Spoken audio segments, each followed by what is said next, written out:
किसी ने बड़े कमाल की बात कही है कि इस दुनिया में हमारी प्रॉपर्टी के कई सारे उत्तराधिकारी हो सकते हैं, लेकिन हमारे कर्मों के उत्तराधिकारी सिर्फ और सिर्फ हम हैं। नमस्ते दोस्तों, मेरा नाम है आरजे कार्तिक। आपके लिए एक छोटी सी कहानी, एक ऐसे बाबा जी की जो अपने आश्रम से निकले थे शहर में भिक्षा मांगने के लिए कि चलो आज का गुजारा तो हो जाएगा। जब वो आश्रम से रवाना हुए तो उमस का माहौल था। जब तक वो शहर तक पहुंचते हल्की हल्की बरसात होने लगी, धीरे धीरे वो तेज हो गई। उस तेज बारिश से भी बाबा जी को कोई फर्क नहीं पड़ रहा था। वो भीगते चले जा रहे थे, ऊपर वाले का नाम लेते चले जा रहे थे कि वाह क्या माहौल बना दिया है। वो शहर के चौराहे पर पहुंचे तो देखा कि कॉर्नर पर एक हलवाई की दुकान थी जो गरम गरम जलेबियां निकाल रहा था। बाबा जी के मुंह में पानी आ गया। उन्हें लगा कि अब तो ये खानी है, लेकिन वो हिम्मत नहीं हो रही थी कि जाकर के कैसे सीधा भिक्षा मांग ले। हलवाई ने देखा कि बाबा जी दूर खड़े हैं, भूखे लग रहे हैं, लगता है कि उन्हें काफी देर से उनको कुछ मिला नहीं है। तो उसने आवाज देकर के बुलाया कि बाबा जी आइए, नाश्ता कीजिए, प्रसादी पाइए। गरम गरम जलेबियां एक प्लेट में गरम समोसे लेकर के उसने बाबा जी के सामने रख दिए। बाबा जी ने प्रसादी ली। उसके बाद उस हलवाई को बहुत सारा आशीर्वाद दिया कि मस्त रहो, प्रसन्न रहो, ऐसे ही उन्नति करो, 2-4 दुकानें और खोल लो। बहुत सारा आशीर्वाद देके आगे चल दिए। वो होता है ना, बारिश जब ज्यादा हो जाती है तो गड्ढों में पानी भर जाता है सड़क में। और आपने भी ऐसा किया होगा कि स्कूल से लौटते वक्त आप उस पानी को उछालते हुए पैर उसमें मारते हुए आए होंगे। बाबा जी वही हरकत करते हुए जा रहे थे। हम अपनी मस्ती में थे, ऊपर वाले का नाम ले रहे थे, भजन कर रहे थे और बस चलते चले जा रहे थे। वो पानी उछालते जा रहे थे, इस बात से बेफिक्र थे कि और भी लोग वहां चल रहे हैं। वो पानी उछला तो पीछे एक नवविवाहित जोड़ा आ रहा था, न्यूलीवेड कपल था। वो जो वाइफ थी उसकी साड़ी पर जाकर के वो कीचड़ हल्का सा लग गया। जो उसका हस्बैंड था वो बड़ा गुस्से में आ गया। उसने कहा मेरी पत्नी के कपड़े खराब कर दिए। इस बाबा ने दौड़ करके आगे बढ़ा और बाबा जी से उलझ गया, बहस करने लगा, उनको एक के बाद एक अपशब्द कहने लगा, गालियां निकालने लगा। उसकी वाइफ आई दौड़ करके कि अरे मत करो ना प्लीज, छोड़ो ये सब बात, अब इग्नोर मारो, ठीक हो जाएगी, साड़ी धो लेंगे, कोई टेंशन नहीं, नई साड़ी ले लेंगे। वो काफी कुछ समझा रही थी लेकिन वो कन्विंस नहीं हो रहा था। वो लड़का गुस्से में, उसका गुस्सा बढ़ता जा रहा था। वाइफ भी पीछे हट गई। गुस्से गुस्से में उस लड़के ने, उस पति ने बाबा जी को एक थप्पड़ रसीद कर दी, जोर का थप्पड़ मारा। बाबा जी धड़ाम से जमीन पर गिर गए। जमीन पर गिरे तो आसमान की तरफ देख करके बोले कि वाह ऊपर वाले, क्या माया है।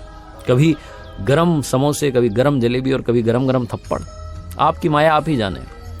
ये बोलकर के फिर से उठ खड़े हुए और चलने लगे। ये न्यूलीवेड कपल भी आगे आगे जा रहा था अपने घर के लिए। लड़का कहता जा रहा था कैसे लोग हैं ये, वो बड़बड़ाता जा रहा था और स्पीड में अपने घर की तरफ बढ़ गए। पहुंच गए घर पर। ये जो कपल था, पति पत्नी, उनका घर थोड़ा सा हाइट पर था, सीढ़ियां चढ़ के जाना था।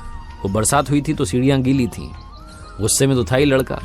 उसका पैर फिसल गया और जमीन पर गिरा तो उसके सर में चोट लग गई, खून बहने लगा, बेहोश हो गया। वाइफ ने आवाज लगा करके लोगों को बुलाया कि आइए मदद कीजिए, मेरा पति जो है गिर गया। ये वो भीड़ इकट्ठी हो गई। लोगों ने पूछा कि क्या हुआ, तो पत्नी कहने लगी कि वो बाबा जी पीछे मिले थे, उन्होंने जरूर श्राप दिया है मेरे पति को, क्योंकि अभी इन्होंने थप्पड़ मारी है ना बाबा को, तो बाबा ने गुस्से में आकर के श्राप दिया, इसीलिए मेरे पति बेहोश हो गए। वो बहुत रोती जा रही थी।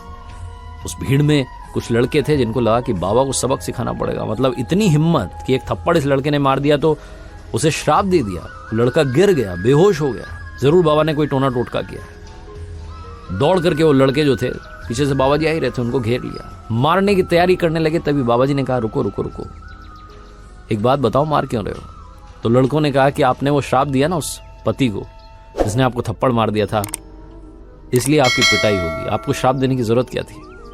बाबा जी ने कहा कि तुम्हें पता है उसने थप्पड़ क्यों मारी। तो लड़कों ने कहा नहीं, हमें नहीं पता क्यों मारी। तो बाबा जी ने कहा कि उस लड़के ने मुझे थप्पड़ इसलिए मारी क्योंकि जो उसकी यार है, जो उसकी पत्नी है, उसके कपड़े मेरी वजह से खराब हो गए थे। मैं पानी उछालता चला जा रहा था, मैंने उसकी यार के कपड़े खराब कर दिए तो उसने मुझे थप्पड़ मार दी। तुम्हें मालूम है मेरा यार कौन है? मेरा यार ऊपर वाला है।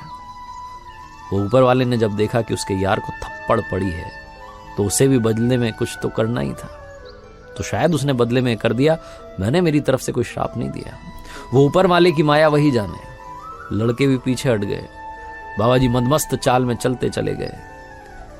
कहानी तो खत्म हो गई है, लेकिन कहने का सार सिर्फ इतना है कि अगर आपका विश्वास ऊपर वाले पर है, आप हमेशा सिर्फ और सिर्फ उस पर ही भरोसा रखते हैं, तो सब कुछ अच्छा होगा। और दूसरी बात, जो आपके कर्म हैं उसका जो रिजल्ट है वो आप तक वापस आएगा, वो फल आपको ढूंढ निकालेगा। इसीलिए मैंने शुरुआत में कहा कि आपकी प्रॉपर्टी के बहुत सारे उत्तराधिकारी हो सकते हैं, वारिस हो सकते हैं, लेकिन आपके कर्म के सिर्फ और सिर्फ आप वारिस हैं। कुछ उल्टा किया है तो उल्टा भुगतना पड़ेगा। एक बार फिर से आपसे बस ये कहना चाहता हूं, ऊपर वाले के आशीर्वाद के साथ, अपनी फैमिली के प्यार के साथ और अपनी सच्ची मेहनत के साथ कर दिखाओ कुछ ऐसा कि दुनिया करना चाहे आपके जैसा।